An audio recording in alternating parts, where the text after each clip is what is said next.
Next curve. Hey everyone, welcome to this Next Curve Rethink podcast episode where we break down the latest tech and industry events and incidents into the insights that matter. And I'm Leonard Lee, Executive Analyst at Next Curve, joined by the unfathomable J.Gold of J.Gold Associates. And that J stands for Jack, by the way, if you couldn't figure that out. But yes, what do you think? Unfathomable. Yeah. Sure. Yeah. I don't know about that. Yeah. Well, great. Okay. How's that? Better? Happy? Happy, Jack? Thank you for the compliment. I take it as a compliment. Yeah, and so no, it is absolutely. You know, I just trying to use as many SAT words as possible to describe people, describe it as the same thing, right? So, but yes, I have it open right now. But before we get started, remember to like, share, and comment on this episode, and subscribe to the Rethink podcast here on YouTube and on Buzzsprout. And we're also available on any of your podcast platforms, whether it's Apple, Google, blah, blah, blah. And take us on your jog, your drive, and live with us. Let it help us become an essential thing in your life, right?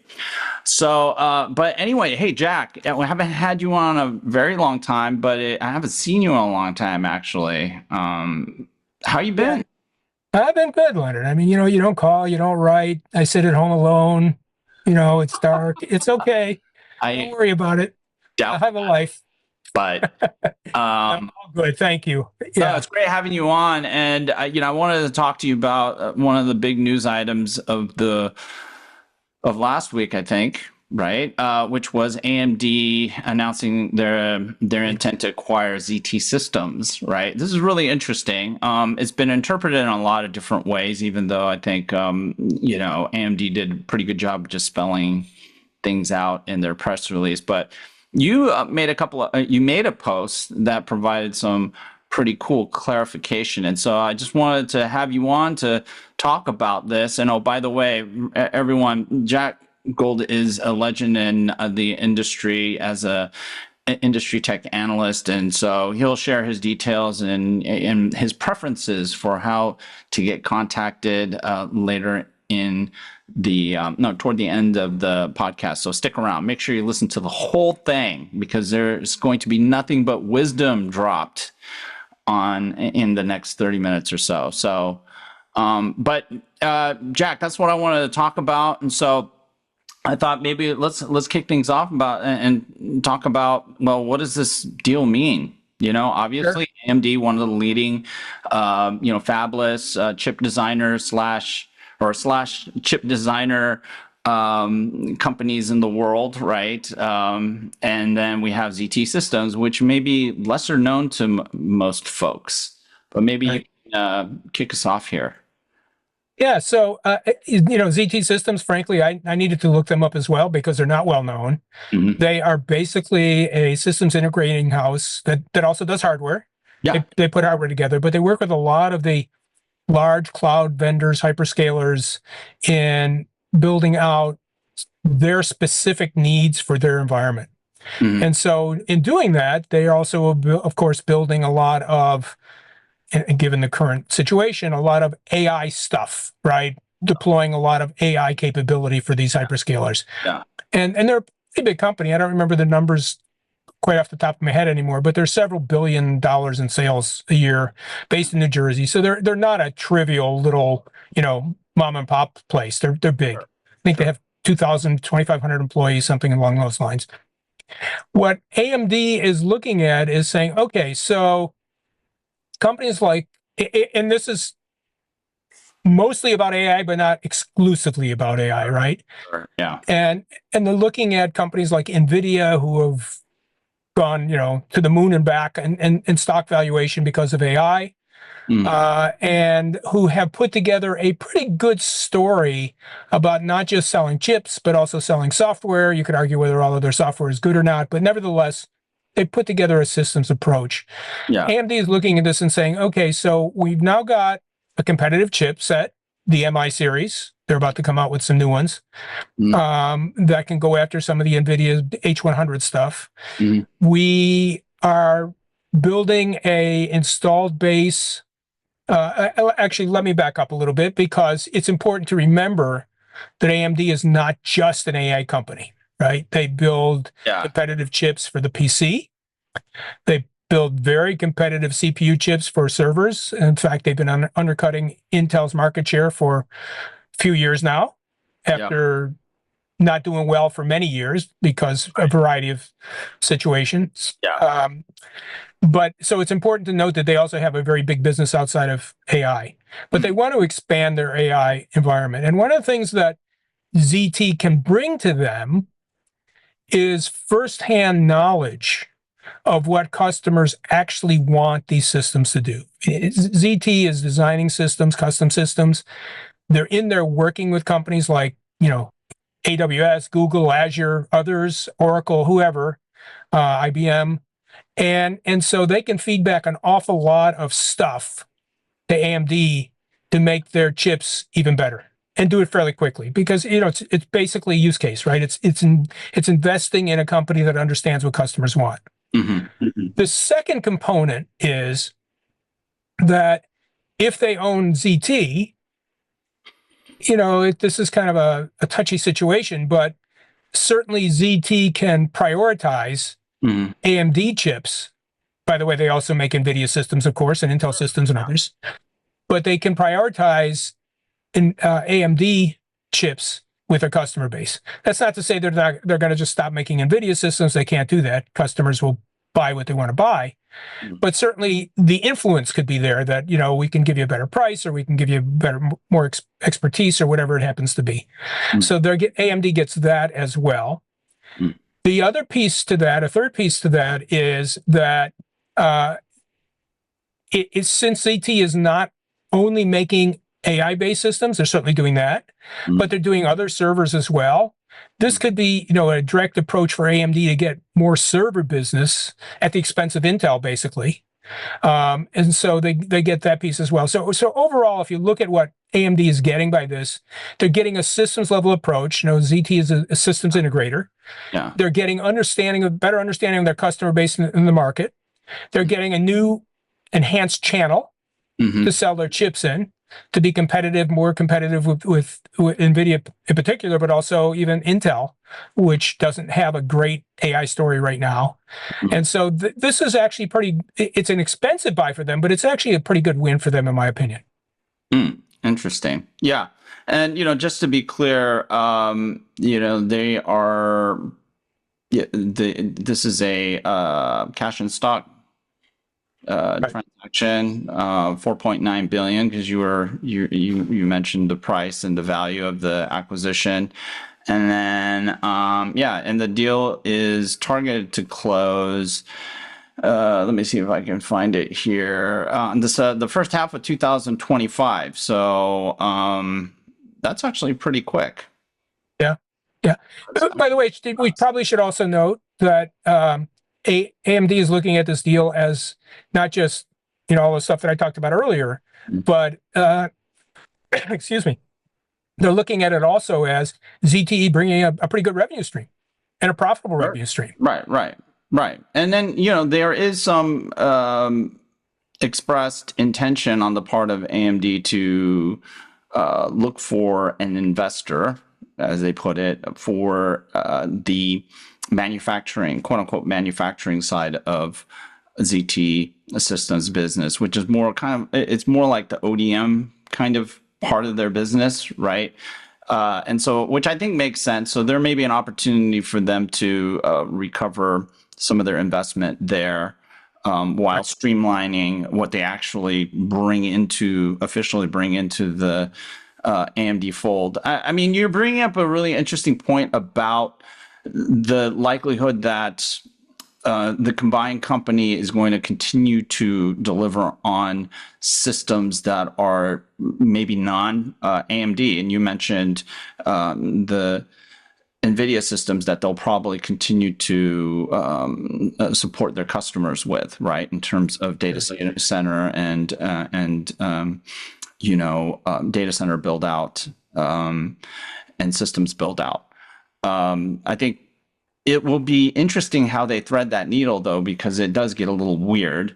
The way I looked at it is the intent, or the key value here is that first bullet item that you mentioned, Jack, that this is AMD Systems play. And, I did ask Lisa Su this question. Actually, I think it was maybe about at the beginning of the year, late last year, if they had an intent to do something very similar to what's happening here, simply because Nvidia is going to market with systems, and you increasingly hear, actually, you have been hearing from Jensen for the last few quarters that, and he's been, kind of drilling this into everyone's head, that Nvidia is in the business of building out AI like these supercomputing data centers, right? That is their business. And they literally deliver the modular clusters to build and scale these things out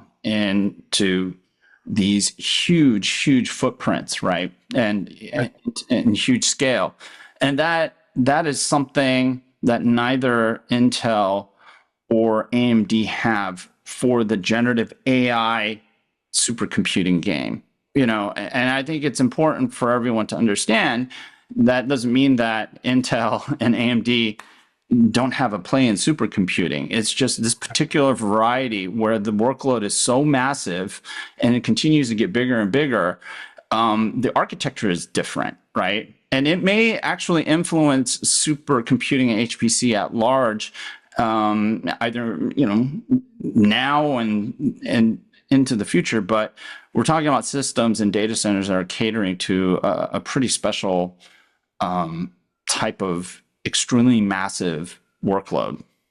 Yeah, I think it's also important to note, however, that the future really isn't all that certain for NVIDIA.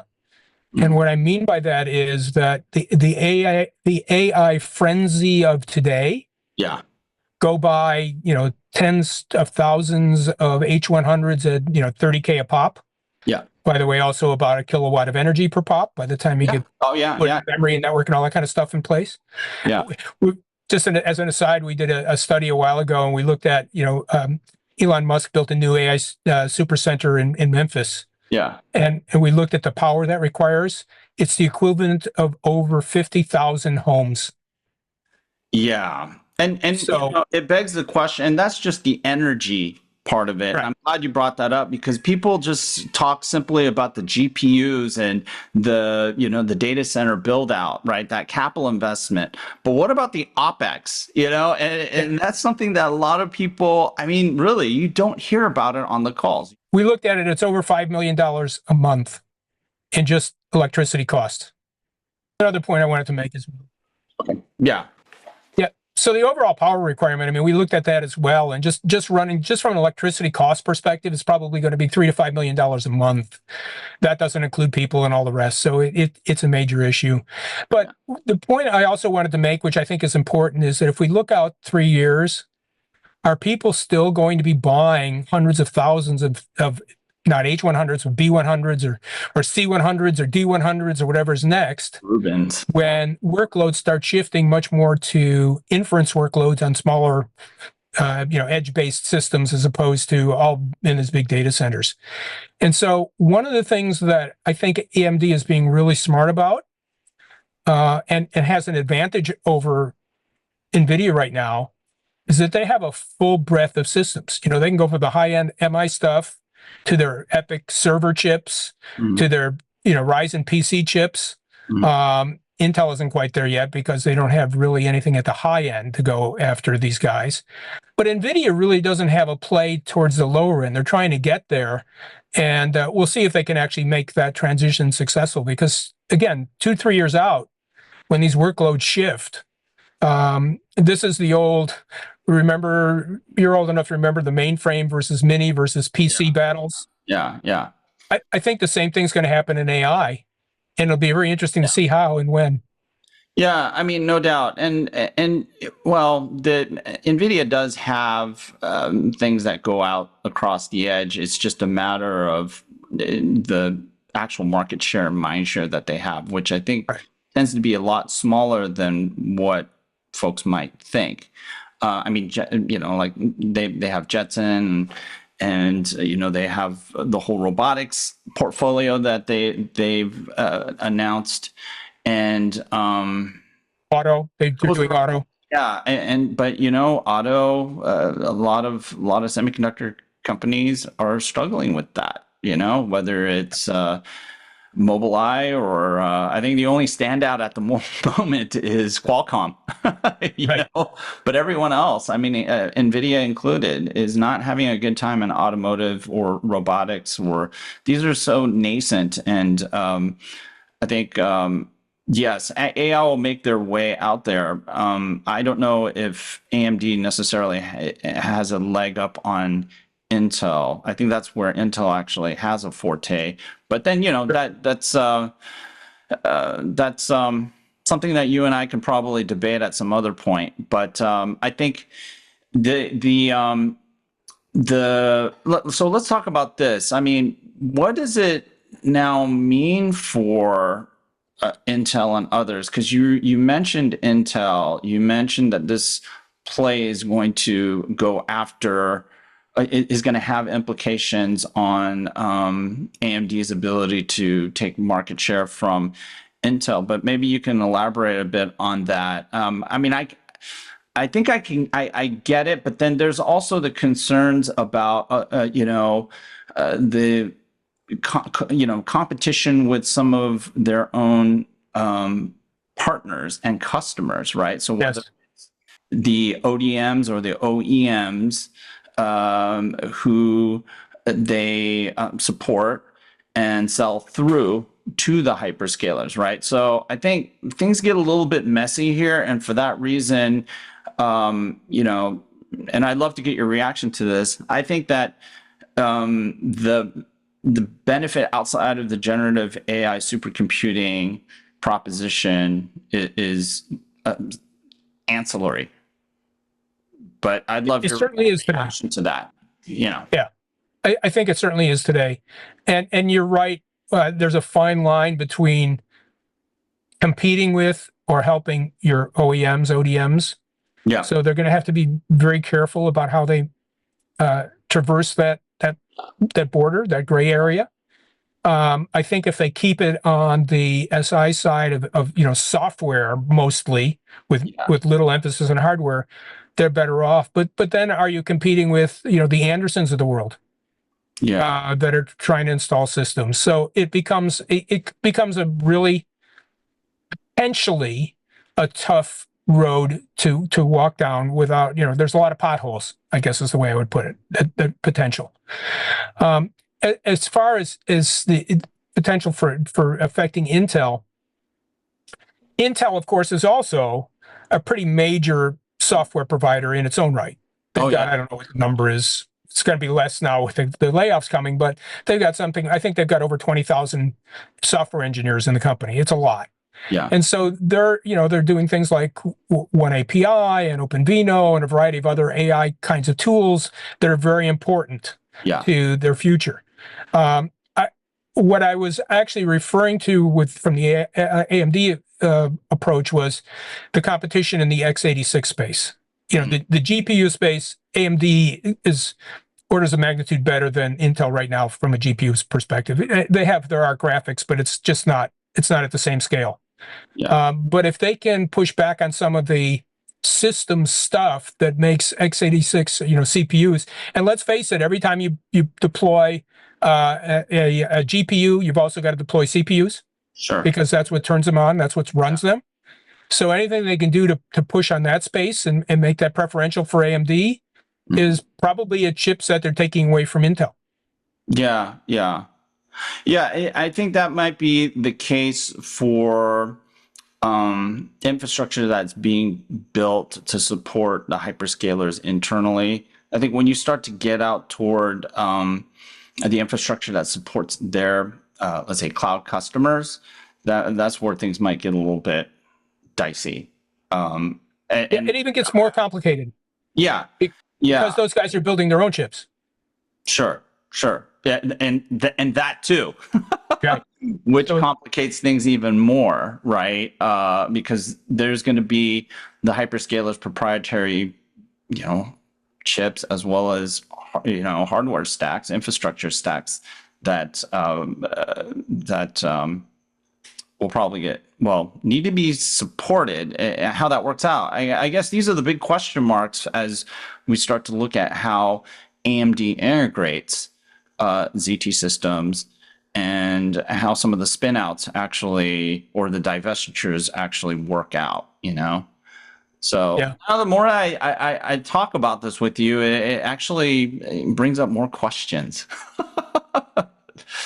which is Well, that's what part of what analysts do. Is what we try to do is we ask tough questions, and we hopefully inspire better questions to be asked, right? So and this is a long-term play, which people need to realize, right? This is not something they're going to benefit from in the next 3 months. This is a 3 to 5 year play. Yeah. Well, yeah, but it also needs to have impact near term, because Sure. Nvidia is not slowing down as far as we can tell. And my take on it is, if AMD wants to get any, let's say, meaningful market share, I mean, they have market share, it's teeny tiny. If they want to be able to accelerate that growth, they have to have some impact near term, and literally out of the gate. Because if this thing closes in the first half of next year, a lot of stuff is going to happen. And also, there may even be a window of opportunity, and that AMD can capitalize on, if they can channel some of the synergies and tailwinds they can get off of an integration with ZT Systems. Sure. That's the way I've started to look at it. It's interesting to think through this whole deal. Yeah. Well, they need to generate quick revenue for sure. Yeah. But if you look at it from a long-term perspective, the expertise that ZT brings from the market perspective to AMD, new chips don't get designed in 6 months. No. It's 2 to 3 years, right? So if they can bring something that they know in the marketplace that the other guys don't maybe know, and integrate it that's why I say 3 to 5 years. Integrate it back into AMD to give them some real long-term strategic advantage. Yeah. That's a longer-term play. But I agree, they have to generate revenue right off the bat. And ZT's already generating a lot of revenue. So if they can just leverage what they're already generating, that works out for AMD. And so that engineering expertise as well, the data center system design expertise, right? And I think that's what's generally missing, because both Pat and the last time I spoke to both of them, they were reticent about doing anything like this, right? Right. They would say, hey, look, we don't try to eat our customers' lunch type of thing, right? This is a little, even though they'll position it as not being as such, there is a little bit of that going on here. Yes.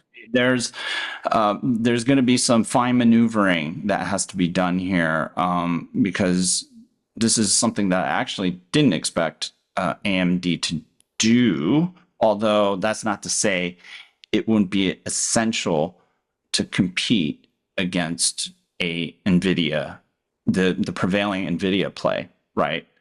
Which is, I think, tremendously disruptive. And I don't mean that I mean that it literally is disruptive, right? So anyway, it'll be interesting to see what Nvidia's reaction is, to the buy. Do they go out and buy somebody else? This hasn't been an ongoing battle, right? First it was FPGAs, then it was in networking companies. They're talking about maybe making their own memory. Now we're talking about systems integrators. So it is an interesting area. I think, just looking at it from Jensen's perspective, I think he wants to be the next, IBM of the past, where they did everything for everyone. Yeah. Uh-huh. I think those days are gone. I don't think he can do that anymore. But I think that's the view he's got. And so it'll be interesting to see where this goes. Yeah, you can try. you know? Sure, he's got money. Yeah, and he's trying it, and something's kind of working out for him. So, yeah, we'll see where this journey, where this journey ends up. And then, as far as this transaction goes between AMD and ZT Systems, it'll just be an interesting thing to observe, just simply because I think it's an evolution in the competitive play. Yep. Or I hate to call it AI, and I won't call it AI, this generative AI supercomputing race. And so, hey, Jack, thanks so much for jumping on and sharing your insights. Great stuff that you shared on LinkedIn, a wonderful summary, and, appreciate you sharing the highlights and the key bullet points from the commentary that you've made. And so, everyone, check out Jack and J.Gold Associates at JGoldAssociates.com. And, you can hit him up on LinkedIn. As you can tell, he's a very nice gentleman, super knowledgeable. More importantly, I think, super experienced. He's been in the industry for a long time. And, Jack, why don't you tell our audience how they can get in touch with you? Sure. So the easiest thing is you can just send me an email if you'd like. It's jack.gold@JGoldAssociates, it's all one word, .com. You can reach me, you can DM me on LinkedIn if you want to do that. I think it's JCKGLD is my handle on LinkedIn, but you can look me up by name as well. Those are probably the easiest way, or you can check the website. It's www.jgoldassociates.com. And Leonard, always a pleasure talking with you. You're a pretty knowledgeable guy yourself. So these are always great discussions. Yeah, always. Yes. And so thanks again, Jack. Thanks everyone for tuning in. Remember to subscribe to our podcast, which will be featured on the Next Curve YouTube channel. Check out the audio version on Buzzsprout or your favorite podcast platform. And also subscribe to the Next Curve research portal at www.next-curve.com for the tech and industry insights that matter. So with that, Jack, thank you so much, and we'll have you on again sometime soon. Thank you, Leonard. Be well. You too.